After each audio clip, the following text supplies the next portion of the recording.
¿Dónde quiere que lo deje? Fue lo único que dijo al bajar del carruaje.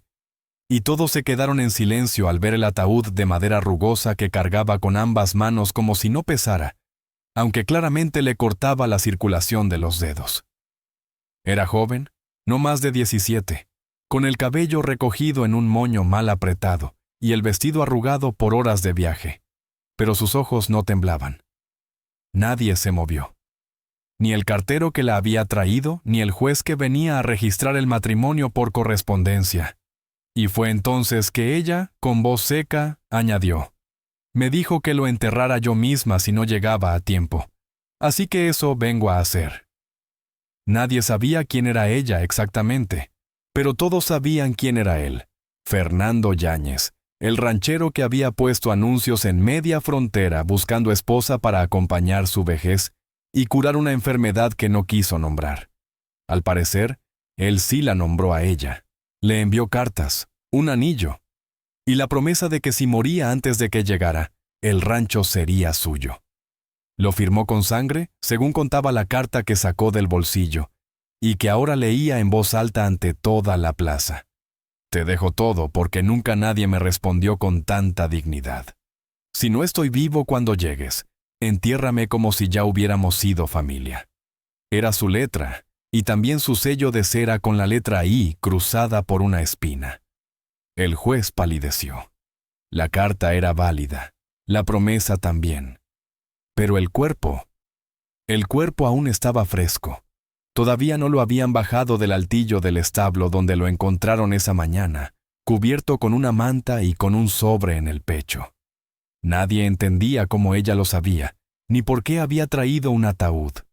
La respuesta vino después, cuando dijo que él le escribió 3 días antes de morir: «Si no llego a verte, al menos que me entierres tú, para no irme solo». Nadie supo qué decirle. Solo la siguieron en fila, con una mezcla de respeto y miedo, hasta el rancho. Ella caminó al frente con el ataúd sobre sus hombros y la carta en el bolsillo, como si ya hubiera vivido ese momento en sueños.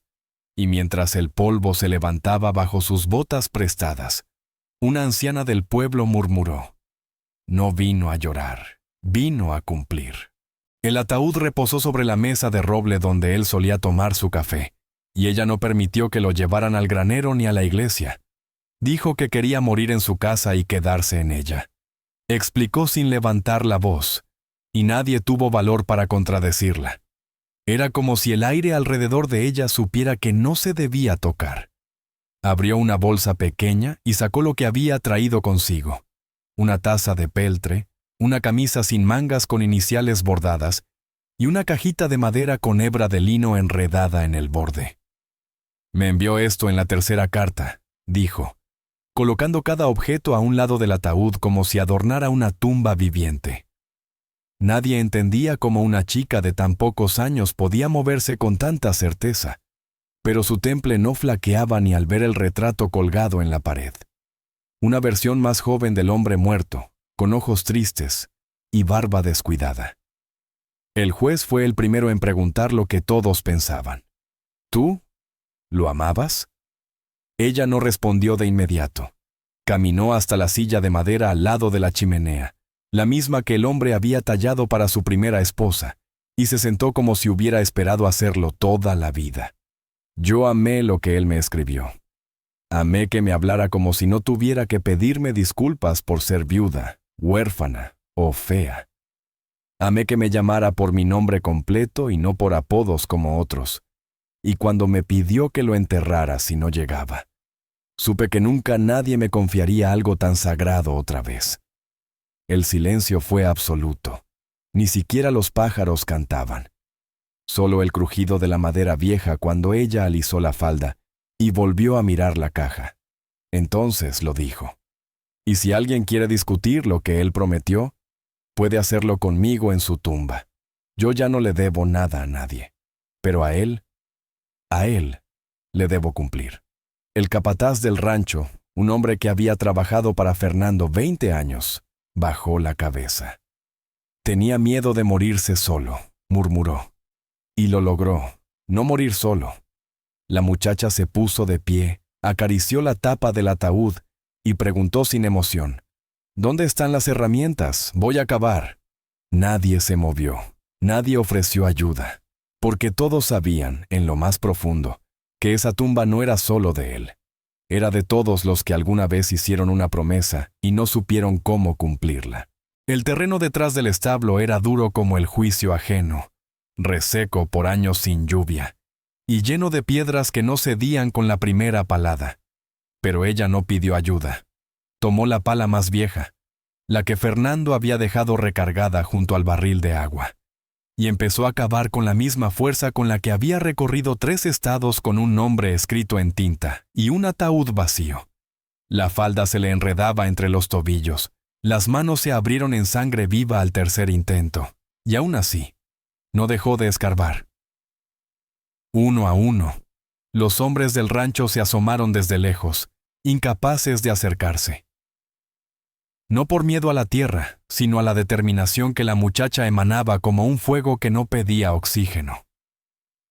A medida que la zanja tomaba forma, un niño del pueblo se acercó en silencio. «¿Para qué lo hace sola?», preguntó desde lejos, con voz apenas audible. Ella no lo miró, pero respondió: «Porque así me lo pidió. Porque si muero cavando, moriré cumpliendo». Entonces, con una furia silenciosa, lanzó otra palada y otra más, como si cada golpe a la tierra fuera también un golpe a la historia que la había dejado sin padre, sin madre, sin apellido limpio. Cuando la fosa estuvo lista, el sudor le bajaba por las cejas y los brazos temblaban. Se arrodilló al borde, respirando con dificultad, y murmuró algo que nadie alcanzó a oír. Algunos dicen que le pidió perdón, otros que lo llamó esposo. Lo cierto es que, cuando se levantó, su sombra parecía más grande que su cuerpo. Al regresar al porche, el ataúd seguía allí, como si nunca hubiera estado en otro sitio, y ella lo alzó con una fuerza que no era humana, sino promesa hecha carne. Lo llevó hasta el borde de la tumba sin tambalear, sin quejarse. Solo cuando lo depositó dentro, sus labios se abrieron. «Ahora sí, descansa», pero lo dijo sin lágrimas, como quien firma una carta, como quien termina una guerra sin declarar victoria. Detrás de ella, alguien empezó a aplaudir. Unos tímidos golpes de palma que se multiplicaron, como un eco imposible en un pueblo acostumbrado a callar. Nadie sabía su nombre completo aún. Nadie sabía si se quedaría. Pero todos sabían que algo había cambiado en ese rancho, que la tierra que esa mujer abrió con sangre no se cerraría fácil, porque hay tumbas que no entierran cuerpos, sino la cobardía de los vivos. Cuando el ataúd estuvo bajo tierra y la última palada de polvo cubrió la madera como una bendición seca, ella no se alejó. Sacó del bolsillo interior de su abrigo una hoja doblada con el borde chamuscado, y la sostuvo entre los dedos como si le quemara. Nadie entendía por qué dudaba ahora. Ya había acabado, ya había cumplido, pero esa carta, esa era otra promesa. «Me llegó un día antes de que dijeran que él murió», dijo finalmente, sin mirar a nadie, y nunca me atreví a abrirla. El viento no se movía, los hombres del rancho ni respiraban. Ella desdobló el papel con manos temblorosas y empezó a leer en silencio. Sus labios apenas se movían, pero sus ojos lloraban sin derramar una sola lágrima. Al terminar, se lo guardó de nuevo. Y por primera vez desde que llegó, su voz se quebró. No lo escribió para que lo leyera nadie más. Me hablaba a mí, solo a mí. Pero no se fue. Caminó hasta el porche y se sentó donde él solía esperar el atardecer, en la silla que había reparado para su prometida antes de morir. La casa parecía observarla, como si cada madero supiera que una nueva historia comenzaba en sus entrañas. Entonces, uno de los jornaleros se acercó, el más viejo, con la barba blanca y los ojos gastados por el sol. «Él dejó algo más para usted», dijo, y extendió una pequeña caja con cerradura de hierro oxidado. Dentro había una sortija de plata, 3 fotografías gastadas por el tiempo, y un documento de propiedad con su nombre escrito en letras temblorosas. Él me dijo que si usted venía, la tierra sería suya. Nadie más tenía derecho. La joven lo miró sin aceptar la caja aún. ¿Por qué?, preguntó. El hombre suspiró. Porque decía que usted fue la única que respondió con alma, no con ambición. Que le escribió a su sombra y usted respondió con luz. Ella tomó la caja al fin, no como quien recibe un legado, sino como quien recoge las ruinas de una esperanza que nunca alcanzó a vivir. La casa, silenciosa, parecía respirar más hondo, como si esperara que esa muchacha no se fuera, como si quisiera que ella escribiera en sus paredes lo que él nunca se atrevió a decir en voz alta. Y ella, sin prometer nada, se quedó sentada hasta que la luna apareció, porque sabía que a veces enterrar a alguien era solo el principio de cargar su historia. Al día siguiente, cuando el pueblo esperaba verla partir en el mismo carruaje con el que llegó, ella apareció con el cabello suelto, un delantal manchado de tierra, y la llave del portón colgando de su cuello. Abrió el corral, contó las reses, y revisó los bebederos como si supiera exactamente cuántos litros faltaban. Nadie la detuvo, nadie preguntó, hasta que un niño del pueblo se acercó de nuevo y la llamó por el apellido de Fernando. «Señora Yáñez, ¿quiere que traiga agua del pozo?» Ella lo miró por un momento largo, y aunque su voz tembló un poco, no corrigió. «Sí. Gracias». Fue la primera vez que alguien la llamó así, la primera vez que ella lo aceptó sin rechazarlo. No era legalmente su esposo, no hubo boda, ni firma, ni testigos, solo cartas, un ataúd y una tumba con promesa. Pero en ese momento, supo que el apellido no era solo una palabra, era una declaración de que ella había sido elegida, aunque fuera en la víspera de la muerte. Se quedó en el rancho, no pidió permiso. Dormía en la silla la primera semana, como si el lecho aún le perteneciera a un fantasma. Pero luego lavó las sábanas, abrió las ventanas y limpió con vinagre la habitación que él dejó cerrada.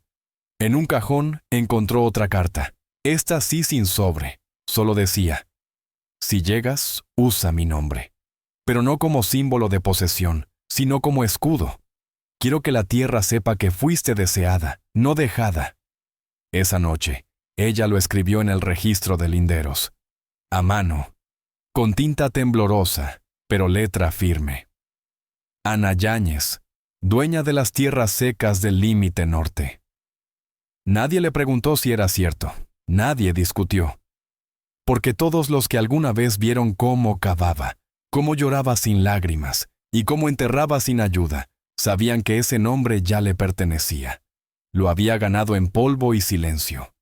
Cuando fue al mercado a comprar semillas, el vendedor le dio un puñado extra. «Por el esposo», dijo. Y ella, sin saber si reír o llorar, solo asintió. Esa noche, frente al retrato que aún colgaba torcido en la sala, le habló por primera vez. «Me llamo Ana Yáñez. Aunque nadie lo firmó, tú lo hiciste verdadero». Y por primera vez en años, se sintió como si tuviera un hogar, no por las paredes, no por la tierra, sino por el nombre que antes no era suyo, pero ahora sí lo era. Una semana después, mientras Ana reorganizaba los estantes de la despensa, un ladrillo flojo se deslizó con el roce de un tarro de sal, revelando una pequeña cavidad en la pared. Dentro había una libreta de cuero gastado, doblada por el tiempo, con manchas de grasa y tierra. No llevaba nombre en la portada, solo una frase escrita a mano: «Para quien termine lo que yo no pude». Sentada en el suelo, con las piernas cruzadas, Ana empezó a leer. Cada página era una carta que Fernando nunca envió. Algunas parecían dirigidas a ella, otras a sí mismo, otras a nadie. Pero todas tenían algo en común: miedo. Miedo a morir sin ser conocido. Miedo a que sus palabras nunca llegaran, miedo a que su historia terminara antes de ser contada. En una de las últimas páginas, hablaba de su primera esposa, muerta años atrás de una fiebre repentina, y de cómo nunca se atrevió a volver a amar. Cuando puse el anuncio no esperaba respuesta, y cuando tú respondiste, quise vivir otra vez. pero mi cuerpo ya había firmado el final. Ana apretó el cuaderno contra su pecho, sintiendo que ese hombre, al que solo conocía por tinta y tumba, era más real que muchos vivos que había conocido. En una hoja suelta encontró un mapa, un croquis del rancho con una X marcada cerca del viejo pozo. Ahí enterré lo que me quedaba de fe, decía la nota. Al día siguiente, fue sola. Cavó con las manos, sin pala, como si ese acto mereciera piel y uñas en vez de metal. A medio metro encontró una caja envuelta en cuero. Dentro había una Biblia abierta en una página donde él había subrayado: «Donde esté tu tesoro, allí estará también tu corazón». Y bajo la Biblia, una foto de ella, no una que ella hubiera enviado, sino una que alguien había tomado sin que supiera. Posiblemente un retrato de un tren anterior, recortado de un periódico o boletín de viaje. Él la había visto antes de escribirle, antes de morir, y aún así eligió fingir que no. Ana se quedó allí largo rato, con la caja en el regazo y la Biblia abierta sobre las rodillas. No lloró, no habló, solo entendió. Entendió que aquel hombre no buscaba una esposa para su cama, sino una memoria viva que no lo dejara desaparecer del todo, y que ella, sin saberlo, había sido su milagro por adelantado. El mediodía trajo consigo no solo el sol, sino también 3 mujeres del pueblo que Ana no había visto desde el entierro.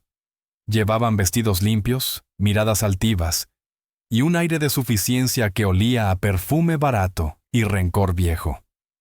«Así que aquí vives ahora», dijo una, dejando su sombrero sobre el porche sin ser invitada. «¿O deberíamos decir, señora Yáñez?» Las risas fueron bajas, burlonas, como cuchillos envueltos en terciopelo. Ana no respondió. Les ofreció agua, no por cortesía, sino porque la sed del desierto no perdona, ni siquiera a las bocas más venenosas. Ellas entraron sin pedirlo, observando cada rincón con ojos que buscaban fallas. Él también nos escribió, ¿sabes?, dijo otra fingiendo inocencia. Pero ninguna quiso contestar. Decían que estaba enfermo, triste, demasiado callado para ser hombre de bien. La tercera se acercó al retrato de Fernando y ladeó la cabeza. Nunca supimos que era tan sentimental. Qué lástima que eligieras a alguien sin nombre, sin historia. Ana se mantuvo firme, no porque no le doliera, sino porque había aprendido que el orgullo no se grita, se sostiene. Con las manos, con la espalda, con la mirada fija. Yo tampoco sabía quién era, dijo al fin. Pero lo conocí por lo que no se atrevió a decir en voz alta, y eso fue suficiente. Una de ellas se rió con más fuerza. ¿Y qué piensas hacer con este lugar? ¿Convertirlo en una escuela de duelo? ¿Un altar para un amor que ni siquiera tuvo boda? Ana caminó hacia la puerta, la abrió sin violencia y señaló el camino de salida. Este rancho no es una iglesia, pero cada piedra tiene historia. Si no saben escucharla, pueden irse con sus propias palabras. Hubo silencio. No de respeto, sino de desconcierto. No estaban acostumbradas a ser echadas por alguien que no tenía ni apellido legítimo ni respaldo social. Pero algo en los ojos de Ana les hizo retroceder. Al irse, una dejó caer intencionalmente un pañuelo bordado. Ana lo recogió, lo dobló y lo guardó en un cajón sin nombre. Esa noche, frente al fuego, pensó en todo lo que esas mujeres representaban: el desprecio, la duda, la costumbre de creer que el valor se mide por apellidos. Pero también entendió algo más, que la risa de ellas no era sobre ella. Era sobre lo que no podían entender. ¿Cómo alguien sin historia puede escribir una mejor? Y por eso, al día siguiente, clavó un cartel en la entrada del rancho, uno solo, con una palabra: memoria. No fue un telegrama ni una visita educada lo que la alertó, sino un jinete con chaqueta de cuero y botas brillantes que llegó sin saludar y exigió ver los papeles. Ana lo recibió con las manos llenas de harina, en plena preparación del pan de la semana. Tiene 10 días para demostrar que este terreno le pertenece legalmente. De lo contrario, será desalojada. Las palabras fueron frías, dichas con una voz que no esperaba respuesta. Pero Ana no se movió. Se limpió las manos con calma, lo miró a los ojos y preguntó: ¿Y a quién se lo quieren dar? El hombre no respondió. Pero sus ojos traicionaron un nombre, un apellido que ella había escuchado antes, en la boca de las mujeres que venían a burlarse, en los susurros del mercado. Esto no es personal, señora. Son órdenes. Pero sí lo era. Todo lo era. Esa tierra no valía mucho en mapas, pero sí en memoria. Y eso era lo que querían borrar. La historia no escrita de un hombre solitario y la mujer que enterró su cuerpo y levantó su nombre. Cuando el jinete se fue, Ana sacó del cajón el cuaderno escondido de Fernando. Revisó cada anotación, cada número, cada frontera dibujada con mano temblorosa. El registro no estaba completo. Faltaba la firma de un notario. Pero había testigos, hombres que aún trabajaban las tierras, que sabían que Fernando hablaba de ella antes de morir. Reunió a los jornaleros, al viejo que le entregó la sortija, al niño que le llevaba agua. Les pidió que hablaran por ella si llegaba el día. No rogó, no lloró, solo explicó: no necesito que me protejan, solo que digan la verdad si la buscan. En el 8º día, llegó un representante del condado con más papeles y cara de fastidio. Ana lo recibió con pan caliente, no como gesto de amistad, sino de desafío. ¿Tiene algo que declarar?, preguntó el funcionario. Solo que esta casa fue construida con cartas, y cada ladrillo tiene palabras que ustedes no pueden borrar. Presentó el cuaderno, el testimonio escrito de Fernando, las fotos, el documento del jornal firmado a mano, y la declaración de 3 testigos. No era legalmente impecable, pero era humano. El representante miró los rostros alrededor, todos firmes, todos sin titubear, y supo que sacar a esa mujer requeriría más que tinta, requeriría escándalo, requeriría deshonra pública, y el rancho no valía tanto. Al irse, dijo solo: no volveremos.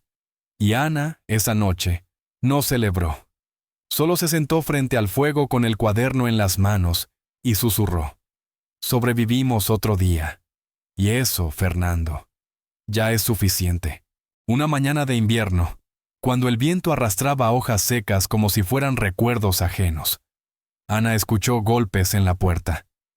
Eran suaves, como si temieran despertar algo más que silencio. Al abrir, encontró a un joven de unos 20 años, rostro delgado, ojos hundidos y una carta en la mano. No dijo «hola», dijo «creo que él era mi padre». Ana no respondió de inmediato. Lo hizo pasar, le ofreció agua y le indicó la silla torcida donde Fernando solía sentarse. El muchacho sacó la carta del bolsillo y la extendió como prueba, como herida. Era la misma caligrafía que ella conocía, pero estaba dirigida a otra mujer, fechada 15 años atrás. En ella, Fernando hablaba de un error, de una partida, de una promesa rota y de un niño. «Mi madre murió hace 3 meses», dijo el joven, bajando la mirada. «Nunca me habló de él hasta el final. Solo me dijo que si alguna vez necesitaba entenderme, debía venir aquí». Ana leyó la carta con manos temblorosas, no por celos, no por traición, sino porque ahí estaba la confirmación de que incluso los hombres más solitarios dejan hilos invisibles atados a su pasado. «No tengo pruebas», dijo él, sin levantar la voz. «Solo esa carta, y el mismo lunar en el hombro que, según ella, él también tenía». Ana lo observó largo rato, no por parecido físico, sino por cómo se sentaba, por cómo miraba el suelo como si temiera pisarlo demasiado fuerte. «¿Qué quieres?», preguntó ella. El joven no titubeó. Conocerlo, aunque esté muerto. Saber qué amó, qué dejó, qué odiaba. Ana lo llevó al cuarto de Fernando, le mostró el cuaderno, las fotos, incluso la caja enterrada que había desenterrado días antes. «Él no fue perfecto», dijo, «pero dejó palabras donde otros dejan excusas». Esa noche, el joven durmió en el granero. No por falta de hospitalidad, sino porque así lo pidió. Quería escuchar los sonidos de la tierra donde quizás fue concebido. Al amanecer, Ana lo encontró sentado frente a la tumba. No hablaba, solo dejaba caer semillas en la tierra, una por una. «No sé si tú querías conocerme, viejo», dijo, «pero vine igual, porque una parte de mí no se conforma con la duda». Ana no lo interrumpió. Cuando terminó, él se levantó y antes de irse, dijo algo que la marcó para siempre. «No sé si soy su hijo, pero si soy parte de este lugar, entonces usted es también parte de mí». Y se fue, sin mirar atrás. Pero Ana supo, sin necesidad de pruebas, que Fernando sí había tenido un hijo, que siempre estuvo volviendo. El tiempo no pidió permiso. Las estaciones pasaron como viajeros breves, dejando su rastro en las paredes del rancho y en las canas que Ana ya no escondía. El pueblo, al principio curioso, terminó aceptando su presencia como se acepta una raíz que rompe la tierra, con resignación y al final, con respeto. Nadie más volvió a preguntar por papeles. Nadie discutió cuando ella empezó a contratar jornaleros jóvenes y a enseñarles a leer usando las cartas de Fernando. Incluso los niños que alguna vez se burlaron, ahora la llamaban Doña Ana, y corrían tras sus pasos cuando ella salía al mercado. El ataúd seguía allí, no enterrado, sino sobre una mesa cubierta con un mantel de flores secas. Dentro no había cuerpo, solo cartas, palabras de otros tiempos. Era un símbolo, no de muerte, sino de memoria. «Esto fue lo que trajiste», le decían a veces los visitantes, «y esto fue lo que dejaste». Una mujer sola que había llegado con muerte bajo el brazo y que sembró vida donde nadie más quiso mirar. En el aniversario del día en que llegó, Ana organizó una comida en el patio. Invitó a todos, no con boato, sino con pan y historias. Relató, sin llanto, cómo encontró el cuaderno, cómo descubrió al hijo, cómo resistió la amenaza legal y las risas del pueblo. «No vine por amor», confesó. «Vine porque alguien me lo pidió con tinta, pero me quedé, porque esa tinta se convirtió en voz». En un rincón, el niño que una vez la llamó por un apellido que no era suyo, ahora le entregó un cartel de madera tallada. Rancho La Promesa. Ana lo colgó junto al portón, justo donde Fernando habría querido que terminara la cerca. Al final de la velada, cuando todos se marcharon, se quedó sola frente al fuego. No habló, no lloró. Solo escribió una última carta, esta vez dirigida a sí misma. «Fuiste una mujer sin nombre, sin historia, sin destino. Pero dijiste que sí. Abriste una caja, cargaste un ataúd y lo transformaste en raíz. Este rancho no es herencia, es elección», doblando la carta.